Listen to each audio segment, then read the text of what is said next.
Hello everyone from Gracie Barra Spring Hill. I'm Dr. Joe. I'm one of the coaches here at Gracie Barra Spring Hill. I'm here with my son Jackson. We have been with the head professor Reginaldo Almeida for about since 2016, and I'm currently a brown belt under him. Jackson, you're a blue belt, obviously. And we're here to bring you an amazing lesson today it's going to be based on some fundamentals, some self-defense, and then some sport jiu-jitsu. I really hope you enjoy it. Teaching is something I'm very passionate about. It's probably what I enjoy most about jiu-jitsu. Son, what have you found through your jiu-jitsu journey that you enjoy the most? I love just getting better at it and the whole competition of jiu-jitsu. Okay, awesome. Well, we're going to be going over some competition techniques, things that we drill almost on a daily basis, and we hope that you can implement in your game. And what I really want you to be aware of is, although we're going to go over some basic techniques, these are things that you'll be able to use through the rest of your jiu-jitsu career. And if it's a little too much, don't worry about it. You can always refer back to the video and go over what you didn't quite understand the first time. But if you can step away with one or two techniques from today, it's going to be a success. And we are so excited to bring it to you. All right, everyone, for our warm-up today, we're going to skip the traditional warm-up. As you guys all know, our traditional Gracie Barra warm-up consists of jumping jacks, squats, push-ups, sit-ups, triangles, bridges, and all kinds of movements. What we're going to do today is we're going to break down two fundamental movements and really show how expansive they can be. And the reason why I picked these two fundamental movements to start with, they are going to be things that you're going to be doing for the rest of your jiu-jitsu career. And the better that every time you perform these techniques, the better you get at jiu-jitsu. The more sloppy you perform these techniques, the worse you get. So I don't want anybody getting worse. I want you getting better. And the first one we're going to go over is something called the technical lift. You'll sometimes hear people call it a technical stand-up, or if you want to go real old school, people used to call it standing up in base. And it really, let's look at it from a self-defense aspect first, and we'll talk about how it relates to sport. The idea of a technical lift is being able to take my body in a position where I'm very defensive and yet be able to stand up and defend myself. And that means defend myself with balance and protection. So if my left foot is on the ground, that means my right hand is going to be posting. And of course, the opposite would be true the other way. So left foot, right hand. Now, my left hand, from a self-defense standpoint, is going to stay in front of me.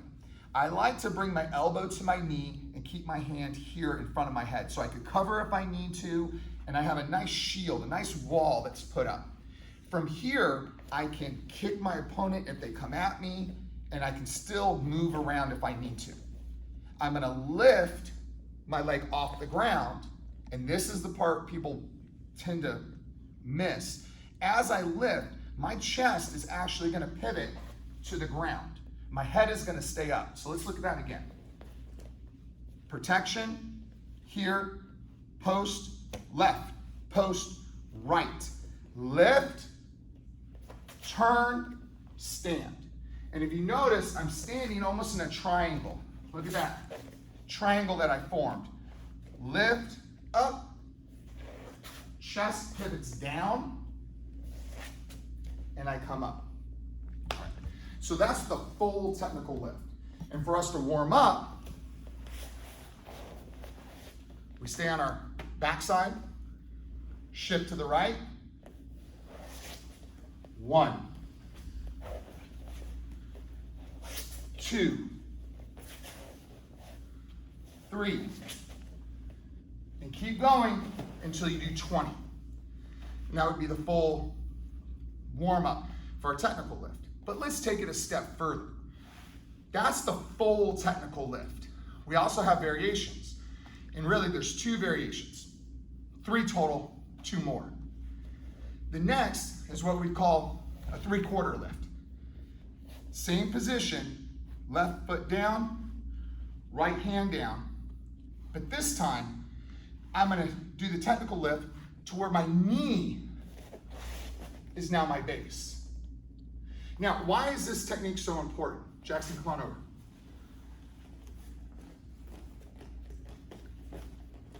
If Jackson does a full tech lift, he steps his leg out, stop. In this position, his back is very weak. If he was in a position where he needed to lift something up, it might be a little challenging. But if he goes to his knee, his back can stay straight. Where now he can come back up to his foot, trying to keep his back straight. Let's do it again. To the knee, and up. Back straight. So as you can see, our first full tech lift, when I come here, unless you're really flexible, it's hard to keep your back straight. You almost have to turn. But if I go to my knee, it allows me to keep my back straight as I come up. Third variation is from my elbow. Left foot, right elbow. Come up to the knee. Now, we can do 20 fulls, 20 3/4, and then 20 halves, or you can alternate. 1, 2, 1, 2, 1, 2. The last one I didn't do on my elbow. So now we learned 3 techniques, but in reality, we learned 6. How is that possible? Well, every time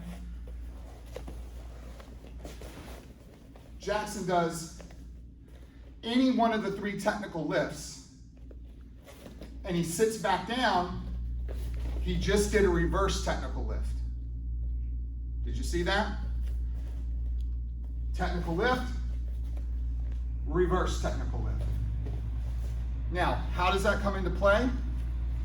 If Jackson's up on his feet, he grabs my gi and pulls guard. Notice the motion that he used. It's a technical lift reversed. So, for your warm-up, 20 of each. And we'll go over one other application.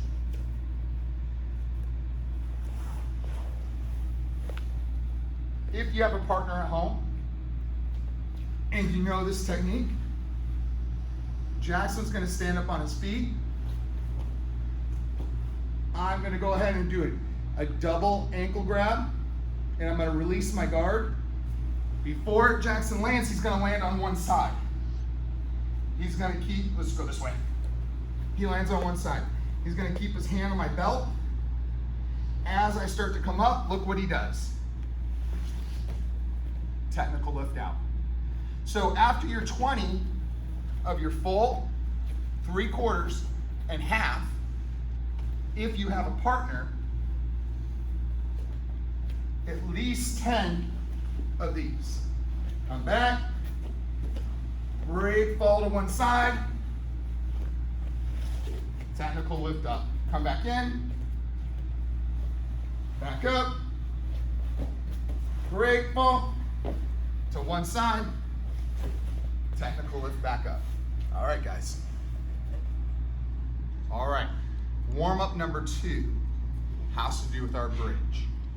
Now, much like the technical stand-up that we do at the very end of class, or I'm sorry, the end of our warm-up when we go to stand up, you may never have been instructed on why you're doing it and how it's done, but believe me, that technical lift you will do so many times in your jiu-jitsu career. Very similar to that, we're going to discuss the bridge. Now, in warm-up in class, we do 20 bridges, and people are just kind of lifting their hips, and I want you to understand what you're doing and how we're going to turn that into a drill, a warm-up drill for you today. So you're probably a little tired after doing all those technical lifts, so it's good that we can go ahead and lay on down. This camera can come on in. So, the mistake that most folks make when they're doing bridges is they think about elevating their partner, but what they need to concentrate on is displacing the partner. So a common mistake is for people to think their feet have to be very close to their bottom and they need to bridge over their shoulders. So why is this? Why does this misconception happen? Probably has to do with other combat sports. In wrestling, the wrestler's bridge is used sometimes to throw, sometimes to keep your shoulders off of the mat so you can't get pinned. That's why their bridge goes to the top of their head. But because in Jiu-Jitsu, we're not trying to carry the person's weight, we're trying to displace their weight. Our bridge should never go to the vertex of the head. It should never roll over the neck. My motion of my hips really is not supposed to be straight up. I'm displacing the opponent's weight either to my right or to my left. In order to do that, I have to go over a shoulder. So when we're doing this warm-up, don't concentrate on how high your hips can go. That's not really the exercise. The exercise has to do with rolling over your shoulder. And in order to do that, you don't necessarily need a very dynamic bridge. So there's two key movements of the bridge, and neither of the movements have anything to do with me raising my hips. The first movement is looking over the shoulder. So if I'm taking my opponent, displacing his weight to my right, my first movement should really be looking over to my right. My second movement should be my feet. Notice that when I bridge, my power is coming from my left leg to my right shoulder. But look what my right leg is doing. It's turning to the side, because as I come over, that's the leg that's going to generate power to come back over. Now, there are other methods of flipping your hips, but for right now, I want us just to concentrate on that planted leg. So again, for our warm-up, we should do 20 hip raises. They've also been called oompas. 20 oompas, 20 bridges. 1, 2, 3. But I want you to notice my feet are not symmetric. They're not here. Here, here, here. That allows me to step over. So after you're done with your 20 traditional bridges, I want you to do 10 where you're coming over and back. Over. Look at my knee. Camera can come on over.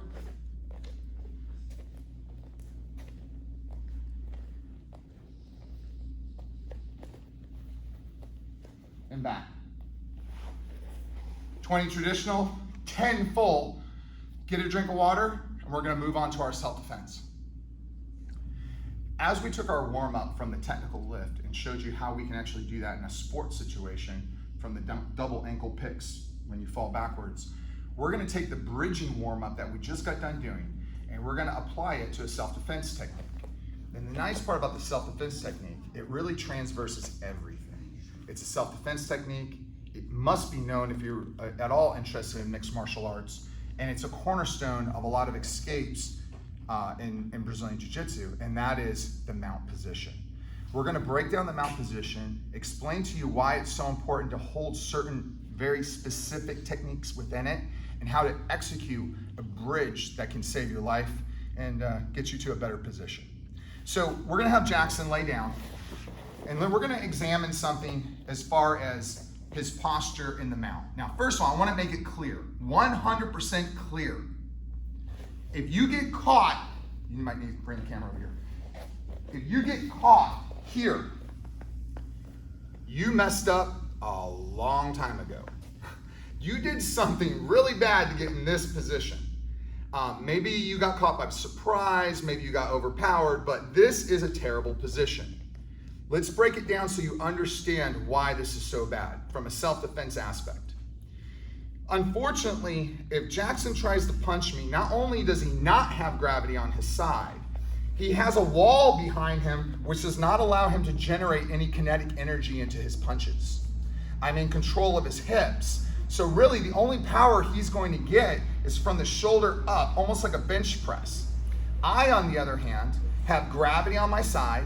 I have the ability to raise my hips up, and I have the ability to turn my shoulder, bring my arm back, and generate a tremendous amount of kinetic energy. In addition, I can make that kinetic energy even when he can't reach me. So this is a really bad position for us to be in.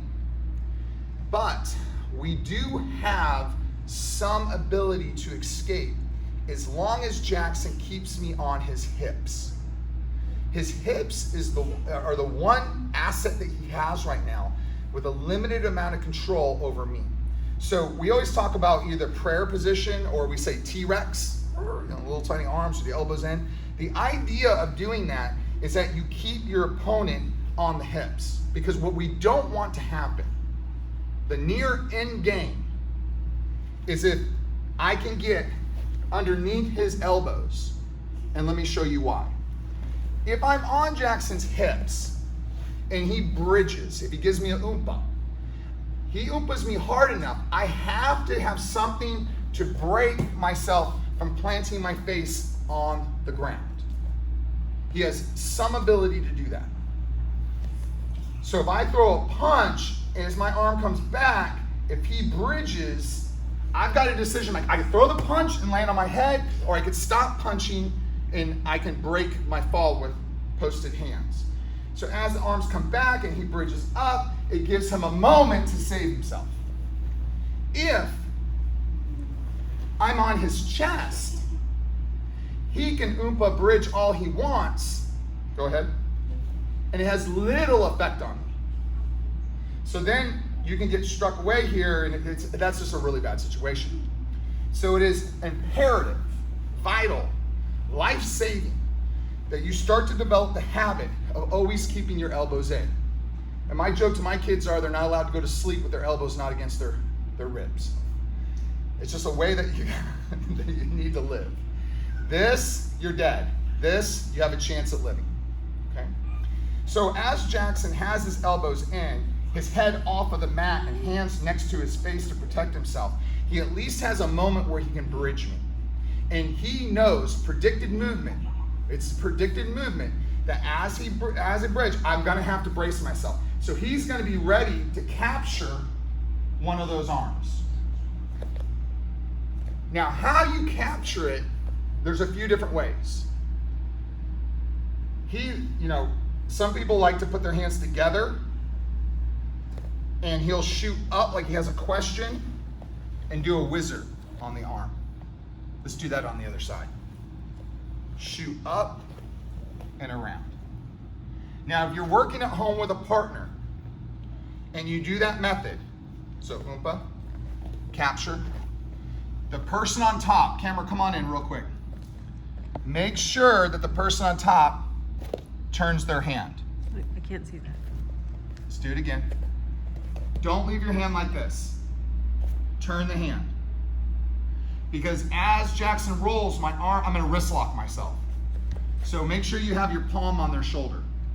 Let's show him that one more time, Jackson. So he's going to put his hands together like he's praying. He's going to oompa me forward. He knows I got to bring an arm out. So at that point, he wraps around, and I'm going to bring my hand in. Now, Jackson takes his outside foot, and he traps my foot. Okay? Now, much like a table, I've had two of my legs taken away. So now if he does his bridge, I have nothing to brace myself on that side as we come over. He stands up and puts his hands in my biceps. Why do we do that? Because now he's taken away some of my ability to punch. Keeps his face down, so if I do get a punch through, it's at the top of the head and not to his face. He's going to build himself up to his feet and step away. Let's do that again.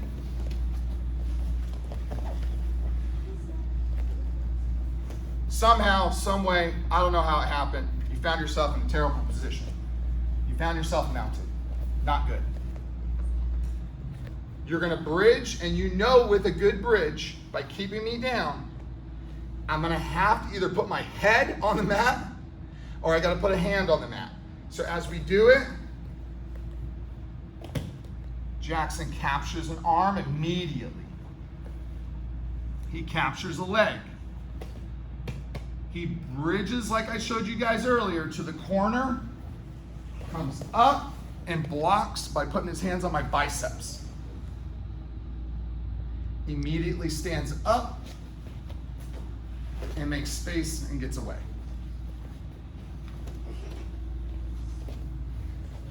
Capturing the arm. So many different methods. This method that we're showing you here today, where you pray and you bring your arm out and you capture around, is just one of many. It does have some drawbacks, but if this is your first time doing this technique, I'd recommend just starting with this arm around.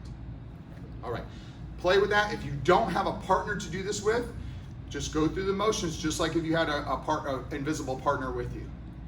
Bridge, capture, trap a foot, roll over, post on the biceps, come on up. Thanks.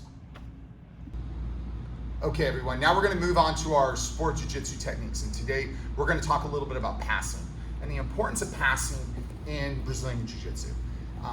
It doesn't take a rocket scientist to just look at the sport of jiu-jitsu and see how much the pass is revered. And that's a very simple way of looking at that. It's just go ahead and look at our point system. You know, most people, they know what a takedown is, right, Jackson? How much is a takedown worth in jiu-jitsu? 2 points. 2 points. How much is a sweep? Like when you're in my guard and I sweep you, how much is that worth? 2 points. 2 points. What about if you got your knee on my belly? How many points do you get for that? 2. 2 points for that. How many points do I get for passing someone's guard? 3. So if you get 3 points for passing someone's guard, that obviously means that there's some value to it. And there is. And it's really, I won't say it's a cornerstone of Brazilian Jiu-Jitsu, but it's what makes Brazilian Jiu-Jitsu so much different than a lot of other grappling arts. The pass and the passing system is also something you can look at historically, and you'd be absolutely amazed. What was popular several years ago no longer became popular, and then became popular again, and you see cycles within guard passing. And also guard passing really is shaped around your style, your mentality, your body type. I personally use a very slow form of passing, something called an over-under. Jackson, you use the what? Knee cut. And that's exactly what we're going to talk about today, is the knee cut. Something more dynamic, something a little bit more agile, a little bit fun. It's more fun and flashy, right? Nobody likes to see an over-under pass. It's boring, but people love knee cut passes. So the knee cut pass is going to utilize something called a staple. And it's going to be your primary position that you get into. And a staple is when Jackson places his shin over any appendage. So he has his knee on one side and his foot on the other. He can staple my arm, he can staple my ankle. In the case of a knee cut, what he's actually stapling is my thigh. Now, how do you get here? We'd love to get here because he's a breath away from getting 3 points. So come on up.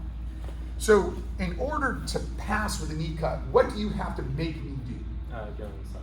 Yeah, he's 100% right. He has to get me on my side.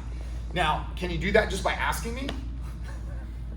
No, he's going to do it by tricking me. You have to understand in jiu-jitsu, you can't just grab something. You got to kind of lead them by the nose. You kind of got to let them fall into your trap. And the number one way to getting somebody to get to their side takes 2 things. It's going to take some hand placement, and it's going to take footwork. And we're going to go to the footwork because I know some of you may not have partners to work with, and I want you to get this footwork down first. So when we're engaging, Jackson's going to take what's called just a shuffle step. He's going to, whatever side he wants to pass to, he's going to step 1 step there. And what do I have to do? Well, if I just sit here, he's just going to take my back. So as Jackson takes that step, I typically turn my body. Now his second step will be his knee just cutting right in. And he's going to go back. And again, this is just a drill. He's going to do it to this side now. He's going to step and slide. and out, and step, and slide. So if you're at home, face the camera, Jackson. Just pretend you have somebody in front of you and shuffle right with the knee slide, shuffle left with the knee slide. 1, 2, and come up, and the other side. And it's a great little just solo drill for you to work on your own. Excellent, excellent. That starts getting your footwork in place. So, solo drill number 1, the shuffle step. 2 is hand placement. And you come on over with the camera. I'm going to show you where Jackson's going to place his hands. He's going to get his hands to the inside of one knee and the outside of the other. You have a picture of that? Inside one, outside the other. So now when he takes a shuffle step, he goes 1. Look what he has the ability to do. Turn my body. Now his leg comes right through. Okay, so see that again? So we're engaging. He grabs hold. 1, 2. There was his step right there. Did you guys see it? He did it instinctively. He just stepped right away. And now the knee comes right through. Let's do it again. So 1, 2, step, slide. Beautiful. So now, as you do your next set of solo drills, I want you to think about grabbing the pants outside, here, step, slide. Here, step, slide. And just back and forth, back and forth. Now, how the heck do we finish this thing? Because if you don't know a couple of very important points, you might get to the knee slide and somebody's going to end up taking your back. And we don't want that to happen. So we get our hand position. We do our shuffle step. We bring the knee through to our staple. And we have 3 choices on what to do from here. For today, we're just going to talk about one of them, which is the underhook. Now, if you've noticed, Jackson brought his hand underneath my armpit. Now, why is that so important? Back up, right there. If I get the underhook, do you see what a big difference this is? As he comes sliding through, he's in bad shape. I've got his back. But as he makes his grips, shuffle steps, slides through, and he establishes the underhook, I have no way of getting to Jackson's back. Now, as he slides, he also has pressure on my shoulder to flatten my back out. 3 points goes to him. Okay. So let's watch that again. So when you're grappling and first starting, a lot of times you're like, I don't know what I'm doing. I don't know what to grab. I don't know what to do. You want to just go ahead and control the legs. Try to get your hands to that position. 1 in, 1 out. Shuffle step, knee cut, and underhook right away. Right away. Underhook right away. From there, you have the ability to pressure down, bring the leg through, and come right through to side control. So, Jackson, what would that look like if you didn't have a partner? 1, 2, 3, 4. Nice. One more time. And what we'll do is we're going to turn this way so you can see Jackson to underhook. So, grips, shuffle step, knee cut. There it is right there. Now, I don't care where you have the hand. You can grab the collar. You can grab the shoulder. If you're super short, some people grab the belt. I just don't want them to be able to get underneath your arm here. As long as you have that, when you slide your hip through, you can come around and you get your 3 points. Secret technique that's going to make you get 3 points every single time, right? No. You're not fighting a teddy bear, right? Yeah. You're fighting a resisting human being who's going to put up some barriers for you. And what do you think the first barrier is going to be? Now, I'm not talking somebody's going to make a lot of mistakes, because we don't want to train to beat somebody who makes a lot of mistakes. We want to train to beat a world champion who doesn't make mistakes. So in that position, after you establish your underhook, what's the biggest thing you worry about somebody doing?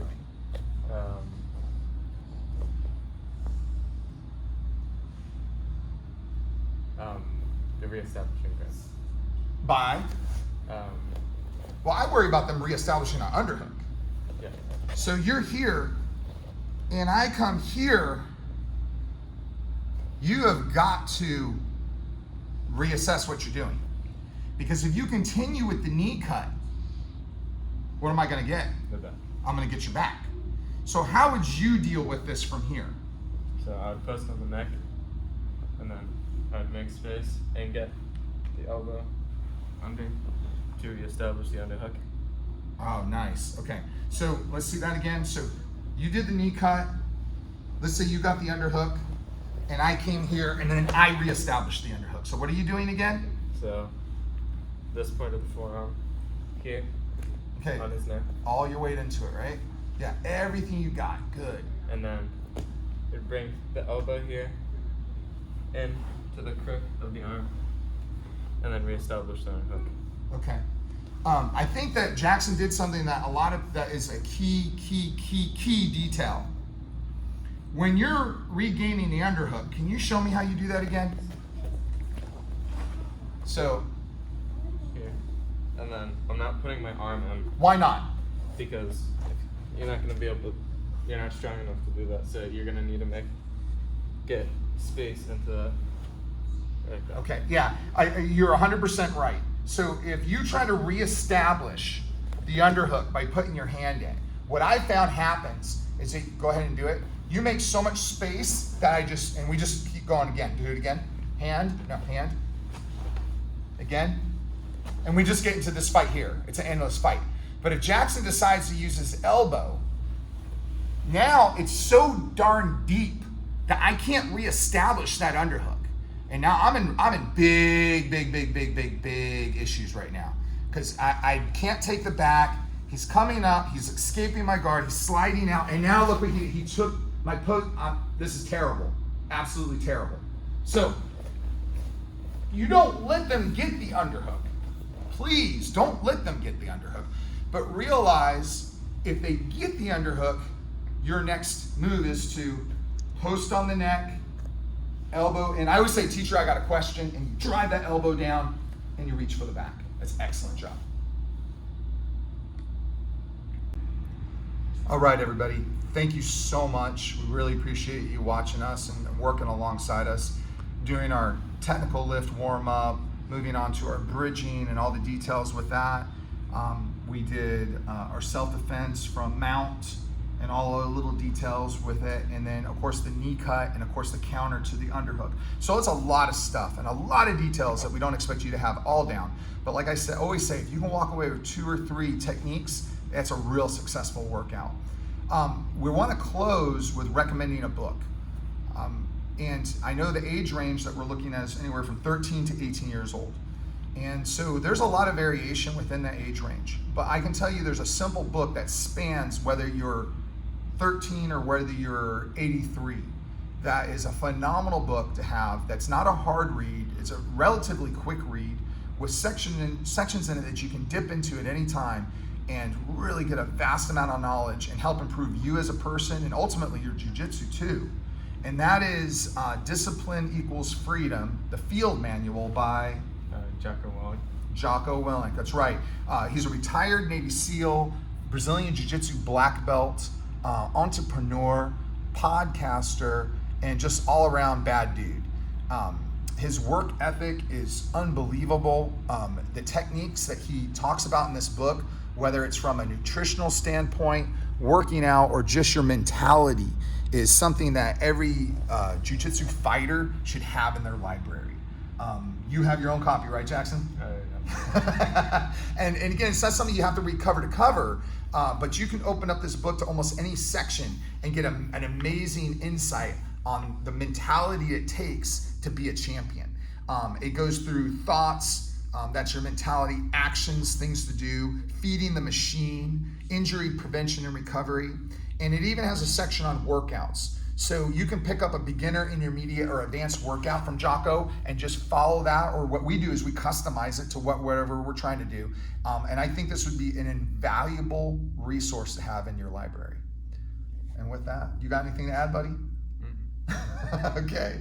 Well, thank you again, and we look forward to teaching again soon.